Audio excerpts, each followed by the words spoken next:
A joia da coroa de Putin, a Crimeia, está escapando de suas mãos a um ritmo que ele mal pode acreditar. Em 25 de junho de 2026, a bandeira ucraniana foi erguida sobre a península de Kinburn, um marco que pode redefinir toda a equação desta guerra de 4 anos. O Grupo Tático Operacional de Odessa da Ucrânia anunciou que as forças russas abandonaram suas posições sob intenso fogo.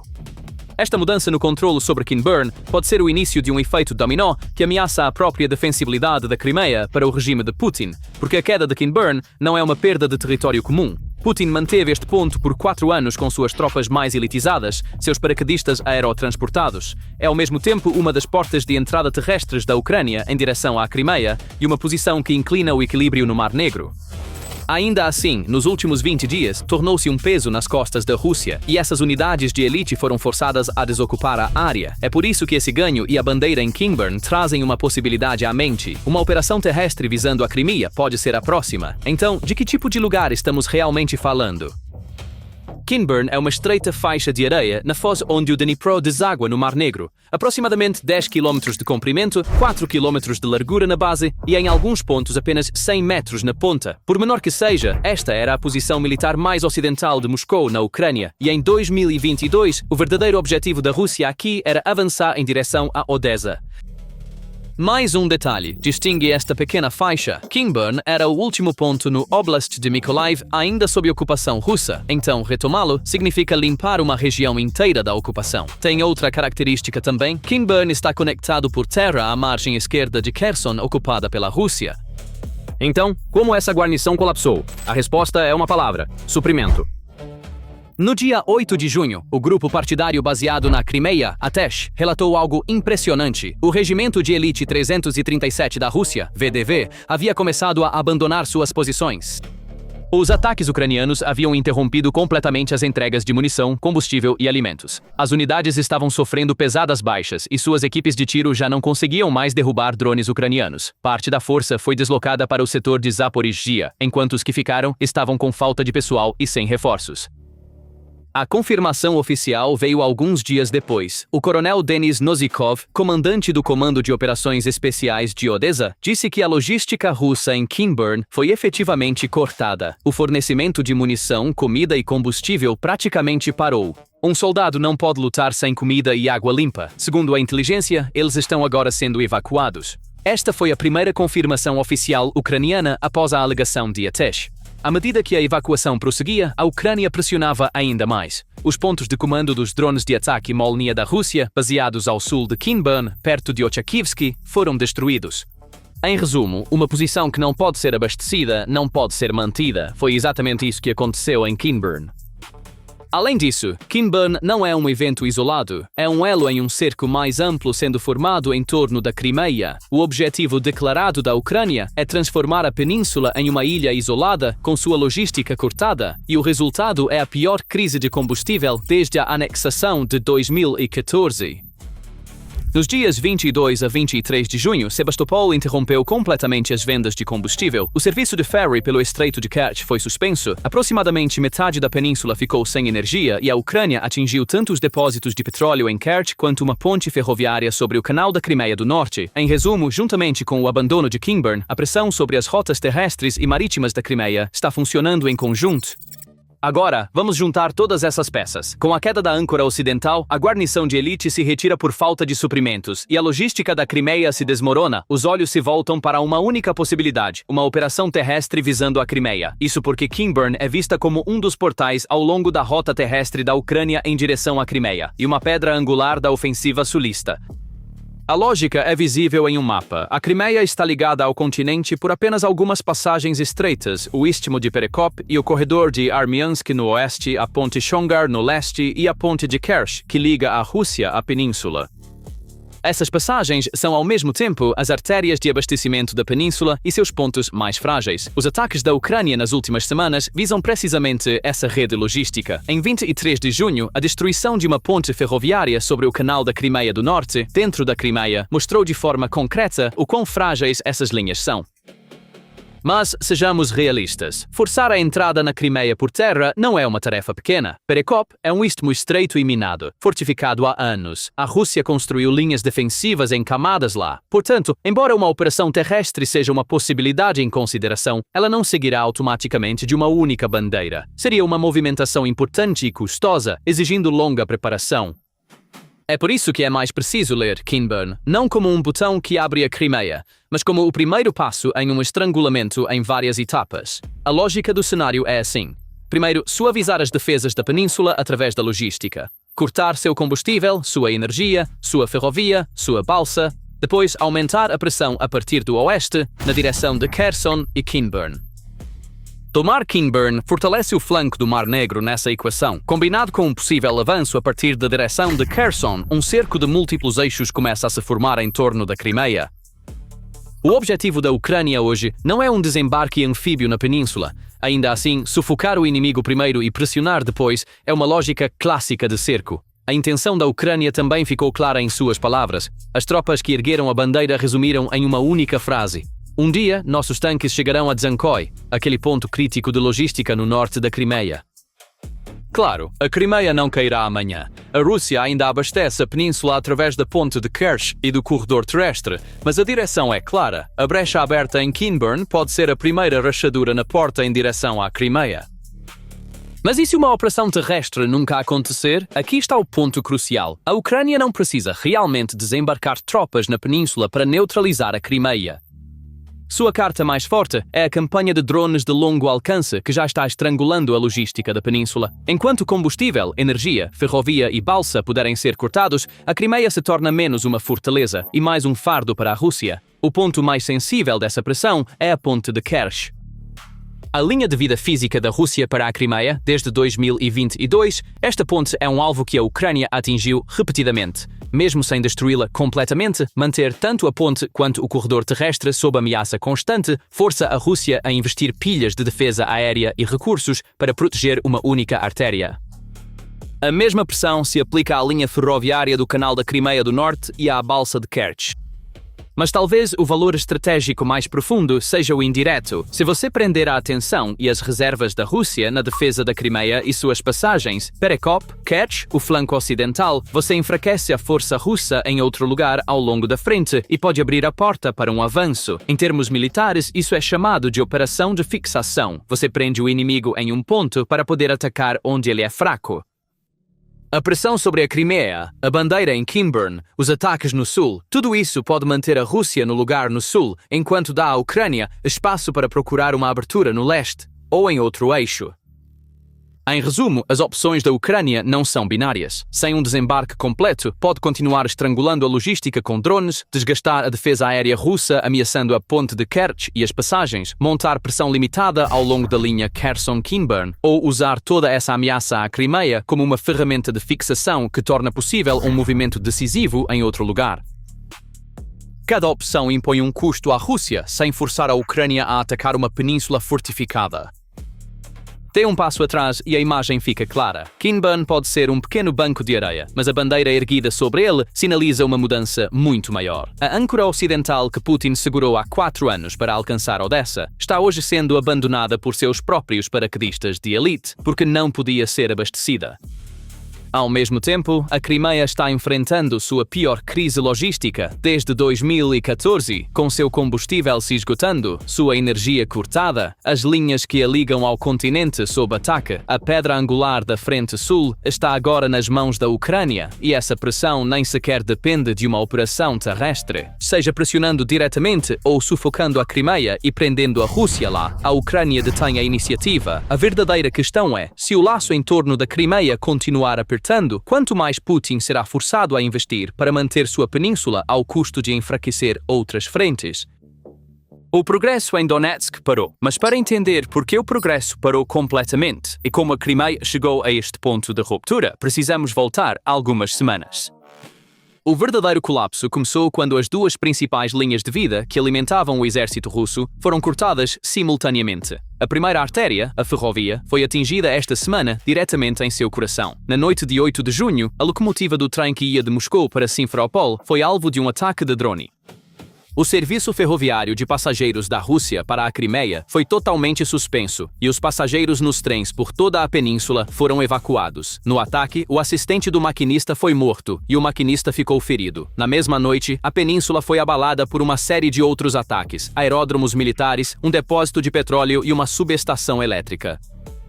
Mas este não é um evento isolado, é o auge de uma campanha. O entroncamento de Dzhankoi, o coração da rede ferroviária, o nó que une as linhas norte-sul e leste-oeste da península, efetivamente saiu de serviço após repetidos ataques. A Rússia não chama isso de fechamento, reclassificou a estação como uma estação técnica. Mas o resultado é o mesmo. Dzhankoi não descarrega mais trens, não funciona mais como um entroncamento, e uma vez que o nó se desfaz, a distribuição de carga que chega via Kerch para o interior da península também se desintegra. Ao mesmo tempo, uma caça muito mais cirúrgica está em andamento na linha Dzhankoi-Kerch. O 406º Regimento de Incursão da Ucrânia atingiu 2 locomotivas russas no braço ferroviário oriental da península. Um dos operadores deslizou entre os fios de uma linha de alta tensão para alcançar o alvo. A razão pela qual uma locomotiva é o alvo perfeito está na matemática da logística. Uma locomotiva puxa dezenas de vagões e, quando é atingida, todos eles ficam parados. Além disso, é caro construir e leva semanas, até meses, para substituir. Um drone que vale alguns milhares de dólares desativa, junto com uma locomotiva que vale milhões de rublos, a carga transportada por dezenas de vagões. A declaração do regimento trouxe uma mensagem legal. O motorista não tinha documento que permitisse a operação do trem em solo ucraniano, então foi parado. A segunda artéria, a rodovia, já estava sangrando muito antes de a ferrovia colapsar. A R-280 Novorossiya, a principal artéria que vai de Rostov através de Mariupol e Melitopol até a Crimeia, foi sistematicamente desmantelada. Em um único dia, em 29 de maio, até 483 veículos russos foram relatados como destruídos ao longo desta linha. Transportadoras privadas recusaram a rota apesar de ofertas de $3.000 e o comando russo restringiu o movimento de equipamentos pesados. Além disso, a ameaça não se limita a uma única estrada. Segundo a avaliação do Instituto para o Estudo da Guerra, a rodovia M04, descendo de Moscou para Rostov e de lá ramificando-se para o sul até a Crimeia e Luhansk, é ainda mais crítico do que a famosa M14, porque é a artéria que realmente alimenta. O terceiro corpo da Ucrânia declarou controle de fogo sobre 5 cidades ocupadas na M04, ou seja, pode atingir o tráfego nessa estrada. E a H20, que conecta essas rodovias, também é um alvo. A resposta da Rússia traz seu desespero. O tráfego de Mariupol-Berdiansk foi retirado da rodovia principal e desviado para estradas costeiras secundárias. Caminhões militares começaram a ser disfarçados como civis, lonas foram recoloridas e veículos pintados de branco. Mas essas medidas reduzem o ritmo de abastecimento e não resolvem o problema, porque a questão não são os veículos individuais, mas todo o corredor estar sob vigilância constante. A estrada deixou de ser uma alternativa no momento em que a ferrovia foi cortada. Os ataques nessas duas frentes não são aleatórios.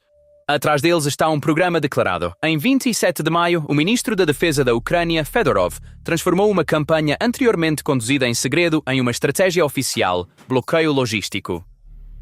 Na primeira fase, aproximadamente $113 milhões foram direcionados para as brigadas mais eficazes. A fórmula de Fedorov era clara: o inimigo não se sentirá seguro, mesmo longe da frente. No centro do programa estão drones de médio alcance capazes de direcionamento autônomo e amplamente resistentes à guerra eletrônica. A interferência no GPS não consegue facilmente derrubá-los. O resultado está se tornando mensurável. De acordo com o Instituto para o Estudo da Guerra, a capacidade de ataque em profundidade da Ucrânia multiplicou-se nos últimos meses, e espera-se que esses ataques criem efeitos em cascata ainda mais profundos na retaguarda da Rússia. E a reflexão na linha de frente dessa cascata agora se transformou em números. O ganho territorial mensal da Rússia, de acordo com dados de fonte aberta, caiu de centenas de quilômetros quadrados para apenas 14 quilômetros quadrados por mês. O preço que paga por avanço multiplicou-se. A perda por quilômetro quadrado aumentou de 67 soldados em outubro de 2025 para 179 em abril de 2026, aproximadamente 2,5 vezes em 6 meses. À medida que a logística é estrangulada, a ofensiva na frente também perde fôlego. Uma vez que ambas as artérias estão sob pressão, o verdadeiro golpe atinge a unidade na linha de frente. Um batalhão na linha de frente carrega, em média, cerca de 10 dias de capacidade de abastecimento autônomo. Depois disso, munição, combustível, comida e água acabam. Por essa razão, tudo deve ser transportado de grandes bases na retaguarda. Mas os ataques ucranianos empurraram esses depósitos de 50 a 100 km para trás da frente.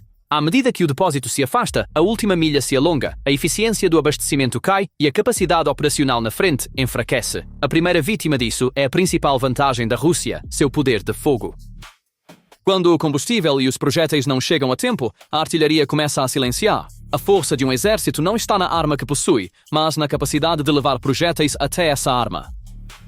Para o grupo de aproximadamente 200 mil no sul, a equação continua a se estreitar. Uma força que não pode avançar não pode ser suficientemente abastecida e não tem profundidade para recuar. É aqui que o mito da Crimeia, como a região mais segura, se inverte. Uma península que pode ser abastecida por uma única ponte, uma única junção, uma única locomotiva, deixa de ser um ativo e se torna um fardo. A base de retaguarda que Putin considerava intocável está se transformando em uma armadilha que encerra o exército que alimenta. Com tanto a ferrovia quanto as principais rodovias debilitadas, os generais russos entraram em pânico.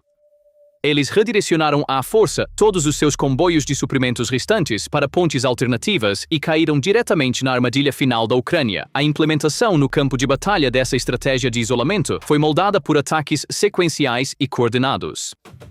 Dentro de um curto período de 5 dias, 7 pontes críticas conectando a península da Crimeia ao continente de Kherson e Zaporizhia foram atingidas. O primeiro golpe pesado da operação veio com a desativação da ponte Shongar, o principal ponto de travessia no norte, nos dias 7 e 9 de junho. Imediatamente depois, no dia 10 de junho, a conexão do Arabat-Spit no leste também foi alvo. À medida que as principais artérias colapsavam uma a uma, os generais russos desesperados foram forçados a redirecionar rapidamente seus pesados comboios de suprimentos para sua conexão terrestre restante, a linha de Armiansk no extremo oeste, a fim de manter viva aquela ofensiva na linha de frente. Enquanto a equipe se amontoava nessa direção forçada pensando que estavam salvando a situação, o estreito funil em que entraram era, na verdade, uma preparação operacional brilhante que a Ucrânia havia calculado finalmente, forçando deliberadamente seu inimigo a uma única saída. Quando as datas mostraram a noite de 11 de junho, esta emboscada planejada foi impiedosamente encenada, em uma operação coordenada que durou da meia-noite até às 4 da manhã. Aproximadamente 50 caminhões de um enorme comboio forçado a se reunir na travessia de Armiansk porque Shongar estava fechado, foram alvejados. Este comboio, partindo do Oblast de Kherson ocupado, consistia em caminhões-tanque de combustível e veículos carregados de munição, dirigindo-se para Huliaipol na frente de Zaporizhia, para as brigadas de fuzileiros motorizados 37ª e 64ª. A Ucrânia estava observando esse movimento desde o início. Por trás da operação, uma profunda cadeia de inteligência que não deixava espaço para coincidências estava em funcionamento. De acordo com fontes abertas e declarações de comandantes de campo, elementos do 1º Regimento de Assalto Separado da Ucrânia, o 475 Regimento de Assalto Código 9.2 e o Grupo Alfa do SBU estavam esperando por este momento à luz de inteligência cibernética e dados de interceptação de sinais. Nas palavras do comandante do regimento Dmitro Perun Filatov, os movimentos inimigos foram decifrados com antecedência através de interceptação de rádio e infiltração cibernética, e eles esperaram pelo momento certo. No momento em que o comboio se acumulou na travessia, os veículos foram identificados um por um, com drones de reconhecimento, equipados com câmeras térmicas na escuridão da noite. Em seguida, ataques de precisão foram realizados com a arma de ataque profundo da Ucrânia, veículos aéreos não tripulados do tipo Firepoint. O ataque durou várias horas, desde a meia-noite até as primeiras horas da manhã. A analogia feita por analistas militares alemães resume claramente a situação no terreno. Os drones FP2 tornaram-se um segundo sistema HIMARS no campo. Eles atacaram a travessia primeiro, depois miraram na coluna que estava presa no engarrafamento. Dezenas de veículos foram fortemente atingidos e uma grande parte do comboio perdeu sua capacidade operacional. Enquanto os veículos eram atingidos, as pontes de Armiansk e a adjacente Krasnoperekopsk também foram desativadas com munições pesadas naquela mesma noite. Explosões também foram relatadas nas baías de Sevastopol. Kyiv Independent confirmou oficialmente a operação. 50 veículos militares russos foram desativados no ataque, e a ponte foi tornada inutilizável sem necessidade de um ataque adicional. A estrutura simultânea e devastadora desta operação aponta para uma evolução conceitual notável na literatura de guerra moderna. Vamos relembrar a doutrina estratégica expressa meses antes pelo ex-comandante do Comando Europeu dos Estados Unidos, General Ben Hodges.